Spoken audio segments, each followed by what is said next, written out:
پرانے زمانے میں فوج میں بھرتی کے لیے گاؤں میں کیمپ لگتا تھا۔ ایک دن ایک گاؤں میں ایسا ہی کیمپ لگا۔ دو دوست آپس میں بات کر رہے تھے۔ پہلا دوست: یار فوج میں بھرتی آئی ہے، چلتے ہیں۔ دوسرا دوست: نہیں یار مجھے شرم آتی ہے۔ پہلا دوست: اس میں شرم کی کیا بات ہے؟ دوسرا دوست: دیکھو اگر ہم بھرتی ہو گئے تو دو باتیں ہوں گی، یا تو بھاگ کے چھوڑنی پڑے گی یا ٹریننگ کرنی پڑے گی۔ اگر بھاگیں تو ٹھیک ہے، لیکن اگر ٹریننگ کی تو پھر دو باتیں ہوں گی، یا تو ہمیں یونٹ میں رکھیں گے یا بارڈر پر بھیجیں گے۔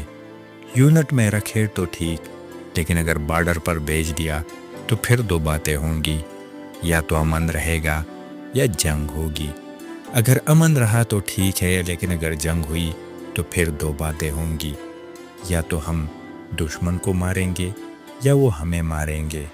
اگر ہم نے انہیں مارا تو ٹھیک ہے، لیکن اگر انہوں نے ہمیں مارا تو پھر دو باتیں ہوں گی، یا تو ہماری لاش ہماری فوج اٹھائے گی یا دشمن لے جائے گا۔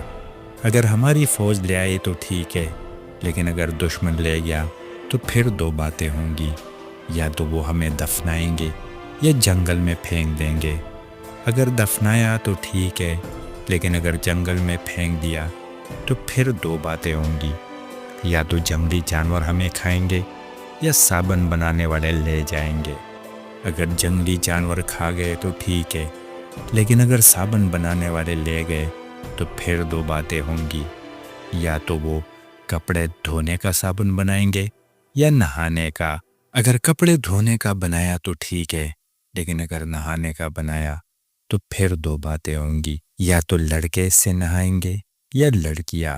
اگر لڑکے نہائے تو ٹھیک ہے، لیکن اگر لڑکیاں نہائی تو مجھے بہت شرم آئے گی۔